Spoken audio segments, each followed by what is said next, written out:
Hi అండి. ఎలా ఉన్నారు? బాగున్నారా? 10 రోజుల తర్వాత ఈ రోజైతే మాత్రం కొంచెం ఎండ కనిపించింది. వర్షం అయితే ఆగింది. మామూలుగా 2 రోజులు బట్టలు ఉతకపోతేనే ఇల్లంతా చిరాకుగా ఉంటది. అలాంటిది ఇన్ని రోజుల నుంచి వర్షం వచ్చి ఇంకా చిరాకుగా ఉంది.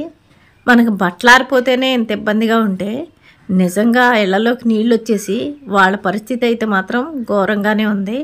చాలా ఇబ్బందులైతే పడుతున్నారు.